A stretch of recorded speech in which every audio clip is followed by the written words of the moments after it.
você vai estar imerso na lógica digital, eu vou me comportar como um sistema digital. Tem pessoas nos Estados Unidos, chama-se síndrome do ChatGPT já.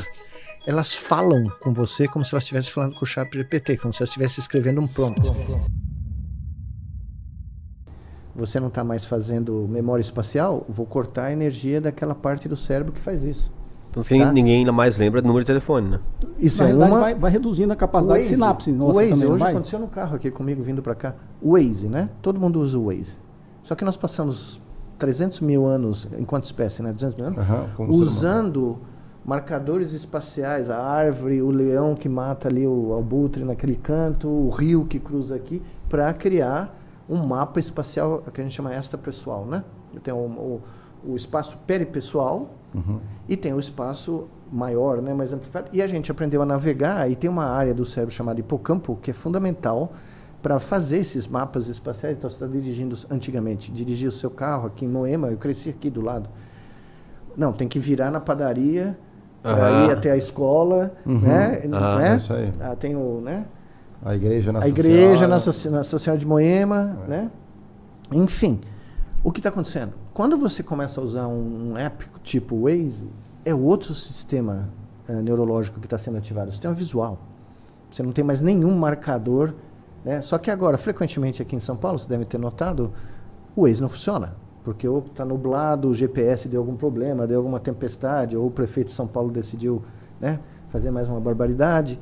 O Waze não está funcionando, as pessoas não sabem mais se virar. Nesse dia me deu bem. Outro dia eu estava saindo do Pacaembu para ir para a Fiesp, na Vila Paulista, mas, né? Um menino super gentil, fiquei com baita dó dele, ele falou, olha, eu não sou daqui, como é que eu chego lá? Eu falei, 2 quilômetros. Sobe a Pacaembu, vira à esquerda, você está na Vila Paulista. Não, estou falando, era menos de 2 quilômetros. Sim, sim. Tá? Então, o que está acontecendo? O cérebro, ele é um camaleão. Se você começar a... Imagina o cérebro como sendo um cubo, daqueles joguinhos de criança que você tem que pôr num buraco que é redondo. Não entra, né? Mas o que a criança faz? A criança fica batendo, se você tirar as arestas do cubo, do cubo, eventualmente entra. É o que o cérebro faz. O cérebro chega e fala, ok, você vai estar imerso na lógica digital, eu vou me comportar como um sistema digital. Eu vou começar a destruir tudo aquilo que existe entre 0 e 1. Então, empatia, solidariedade, né, altruísmo, tudo isso não é computável em 0 e 1. Não tem como você reduzir isso a uma lógica binária. Então, o cérebro começa... Por quê? Porque ele não está otimizado para funcionar de acordo com o que existe aqui fora. Ele está otimizado para aumentar a nossa chance de sobreviver. Se a lógica digital está me dando todas as recompensas e está me fazendo sobreviver melhor do que o cara do meu lado, o meu cérebro vai virar um sistema digital. É artificial, ele comprime a sua capacidade cognitiva e ele, né, deixa de fazer o que ele fazia. É muito interessante você trouxe esse aspecto. Tem pessoas nos Estados Unidos, chama-se síndrome do ChatGPT já. Elas falam com você como se elas estivessem falando com o ChatGPT, como se elas estivessem escrevendo um prompt, tá? Dá um exemplo. Não, linguajar. O inglês que elas falam. Tá emburrecendo. Ele está sendo comprimido, né? Porque quando você digita lá o prompt, você tem uma estratégia, tem uma técnica, né? E tem engenheiros de prompt agora. Eu tinha um aluno meu né, quando saiu o ChatGPT que falou para mim que ele ia largar neurociência. Eu falei, mas o que você vai fazer? PhD, obrigado. O que você vai fazer? Ele falou, não, eu vou ser engenheiro de prompt. Eu falei, não é possível que tem uma profissão chamada... E tem, tá gerando. Então, o que está acontecendo? O cérebro humano está sendo impactado pela fantasia dessas narrativas. Porque ele está influenciando as decisões das pessoas, está influenciando como você pensa, como você calcula. Tem gente já muito dependente do ChatGPT. Não, para tudo. Tem gente fazendo análise. Tem gente que se trata... Dependendo de uma forma assim, o cara não consegue mais começar um texto sem se basear no ChatGPT. Não, e teve um estudo recente, mostrou que no MIT, eu até cito ele toda vez, porque é o primeiro grande estudo que mostra as pessoas que usaram, os alunos que usaram ChatGPT para fazer uma redação, não conseguiam lembrar uma frase. Eles não é que o ChatGPT deu o texto inteiro, eles usaram o ChatGPT para, né? Ao término, quando comparado com quem escreveu a redação da sua própria cabeça, Eles não lembravam o que... 30 minutos depois eles não lembravam de uma Mas única frase. Não tem o processo mental, Tá. não tem nada. Aí, não, mas o pior de tudo é que esses caras mediram a atividade cerebral desses meninos. Que usaram o ChatGPT. ChatGPT, Google e um grupo controle que era da cabeça deles. O pessoal do grupo do ChatGPT tinha 54% menos interação de áreas corticais. Sim. Tá? E os estudos estão saindo um atrás do outro agora. Acabou de sair um estudo mostrando as vantagens de você escrever à mão. É. O outro estudo, as vantagens de você pegar um livro e ler um romance. Eu não sabia disso. Eu imaginava que o resultado era possível, mas eu nunca tinha visto. No Kindle e no físico? Então, o que saiu agora é que quando você lê um romance, Sim. uma história de aventura, vamos dizer assim, o seu córtex motor começa a ser ativado em paralelo ao que você está lendo, o cara escapando do monstro, o cara subindo no avião para voar, o cara, sei lá. O seu córtex, você está lendo, né, visualmente essa informação, imaginando, e o seu córtex motor começa a ativar como se você estivesse correndo. Ou seja, você está, de certa maneira... dando experiências novas. Você está tendo uma ativação global do seu córtex, tá? E o que é curioso é que os caras estão começando a analisar os meninos que saem da engenharia, saem e vão direto para o mercado financeiro e viram autômatos, né? Porque eles não têm poder de decisão com nada. Eles estão simplesmente seguindo regras que já estão pré-definidas. É como o Data, né? Nós estamos falando do Jornada nas Estrelas, né? O Data. A gente lá chama Data, mas... ele sonhava em ter emoções. Ele sonhava em poder sentir tristeza, felicidade, ódio, né? Que é o que... É o Pinóquio, né? Mas é igualzinho, se você for ler, é igualzinho quando você lê a Ilíada ou a Odisseia de Homero, dos gregos de 1700 anos antes de Cristo, na Guerra de Troia. Por que os deuses vinham para a Terra? Porque ser imortal era uma chatice, fadonho. Você queria sentir o que os mortais sentiam. Entendeu? Então essa fantasia de imortalidade, de poder infinito, de riqueza infinita. Super força, super Então, mas isso está cérebro. conosco desde a pré-história. Só que agora, se você está no lugar certo, com um botão que se você apertar, você consegue mover bilhões de dólares numa fantasia, você influencia a mente das pessoas nesse instante. Tá? E o que está acontecendo? No limite, daqui a 20, 30 anos, você pode ter gente que não sabe fazer nenhuma operação aritmética. Mas já está começando. Já tem isso, né? Só pegando esse exemplo que o Nicolás deu, eu lembrei de uma pesquisa, acho que o professor deve conhecer. Eles sempre fazem aquela pesquisa porque que lá no Japão existe uma longevidade maior, né? É porque só come legumes, só come peixe, tem vários estudos. Tem pesquisadores que chegaram à conclusão que não tem nada a ver com a alimentação, obviamente é uma alimentação mais saudável, mas a longevidade do povo japonês é porque eles têm o costume, mesmo depois de aposentado, eles continuam escrevendo à mão, que vai de encontro com o que o Nicolás falou. Faz muito e eles têm mais uma grande vantagem, porque eles não é o nosso alfabeto aqui, né? É ideogramas, pictogramas. Então, além da função motora que ativa no cérebro, então ele está escrevendo, fui passear na montanha, é como se ele tivesse realmente na montanha. E a capacidade de identificar o ideograma. Porque são dezenas que representam palavras. Milhares. Dezenas de milhares. Dezenas de milhares. Um erudito japonês ou chinês, que a origem é a mesma, né? Um erudito chinês, um scholar, um professor de literatura chinesa, vamos supor, ele identifica 30, 50 mil pictogramas. Para você ler o jornal, você precisa saber por volta de 3 a 5 mil. Nossa. Northwestern, em Chicago, O quê? a Northwestern faz exames de... eu não sou adepto completamente de QI, né? No Brasil a gente chama, né? Coeficiente de inteligência, né? A Northwestern faz esses exames, acho que desde a década de 50. Essa é a primeira geração que é menos inteligente do que a anterior, né? Mas a queda é brutal. É muito? Ontem, pelo menos nesse estudo, eu ainda não consegui ler. A notícia é velha, talvez a nova seja... essa aqui eu acho que é outra. O que você deve estar se referindo é uma notícia de meses atrás, onde uma outra universidade, que eu não estou lembrando qual, eu estou bloqueando aqui por alguma razão, estudou o vocabulário dos alunos do ensino médio americano. E ele está caindo para 1/3 do que era na década de 50.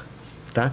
Esse estudo do Northwestern, eu não consegui ler ainda os detalhes do estudo, não deu tempo, porque eu li um outro estudo que eu já vou comentar logo a seguir, que é muito mais assustador, mostrando uma queda pela primeira vez na história, nos registros deles de 8 décadas, eles têm uma queda de IQ nos estudantes americanos.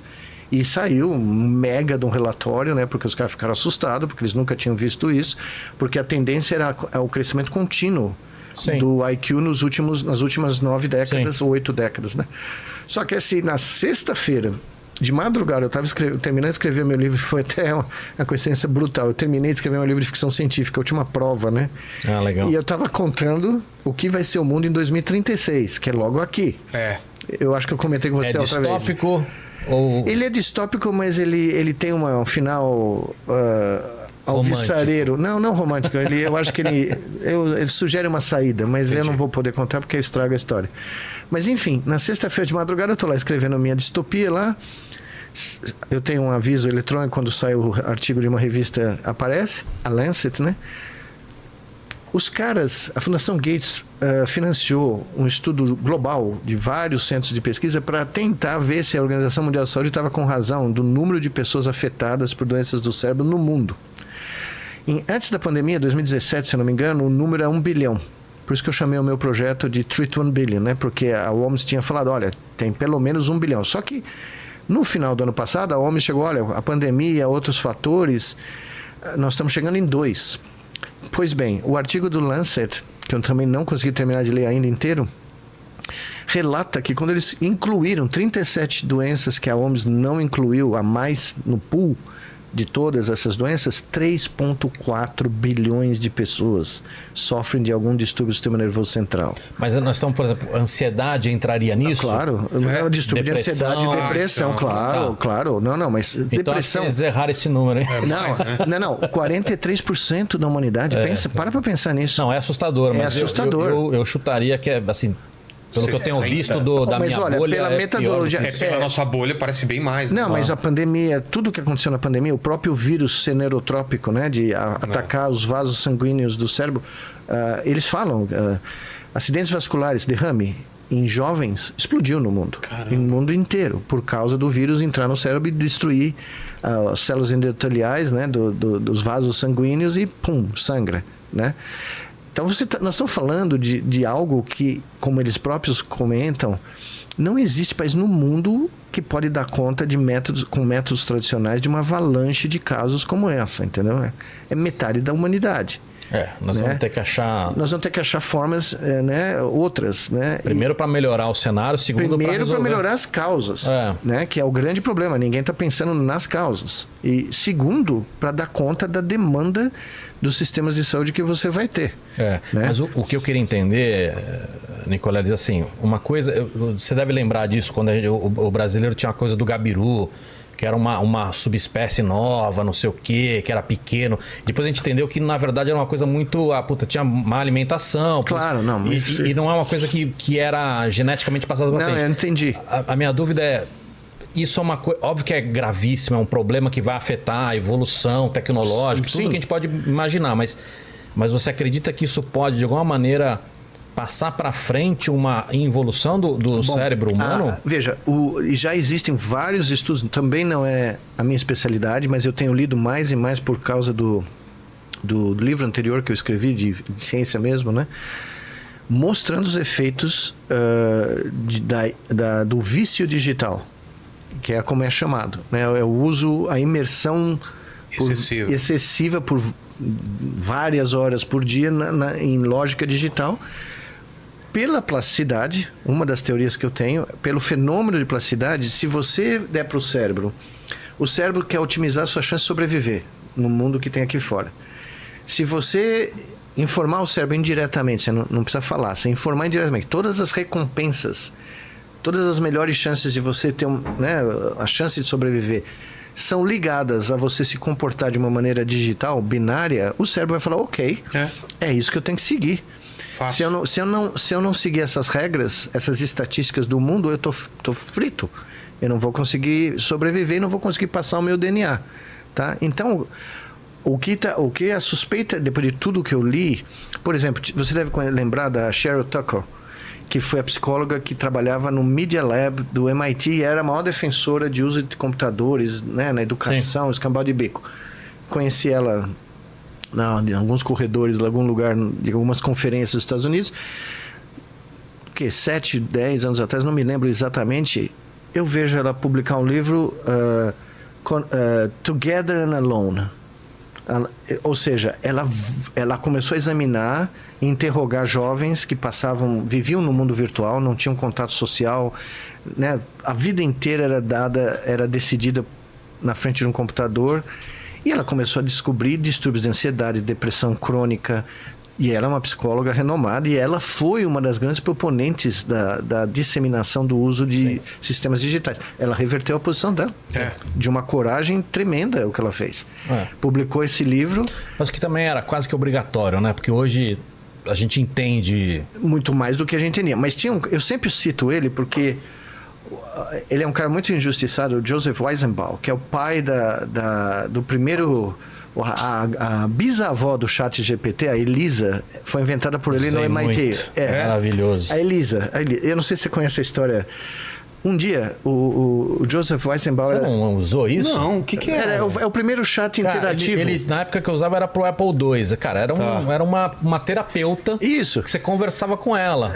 Não, mas era maravilhoso. O sensacional é que ele nunca teve essa intenção, tá? Não, a Elisa a Elisa era um experimento. Ele era um cientista computacional no MIT nos anos 60, trabalhando como... Você trabalhou com o Apple II, você sabe. Eu fiz a minha tese inteira com 26 Apple II com 64 kbytes. Tá? Eu tinha aquela placa extensora que não fechava a tampa. Não fechava a tampa, você tinha que pôr no slot, né? Nossa. E quando sempre que um aluno meu chegava no laboratório, né? Nós tínhamos os computadores lá, o cara chegava olhando, putz, 64 gigabytes de RAM, não vou conseguir. Eu falava, filho, deixa eu mostrar minha tese para você. Lá no Material e Métodos. Aí de novo o brasileiro. Aí ele chegava para mim e falava... É o lado gambiarra do... Ah lá, é esse daí que era Elisa? Esse era a Elisa, exato. Então...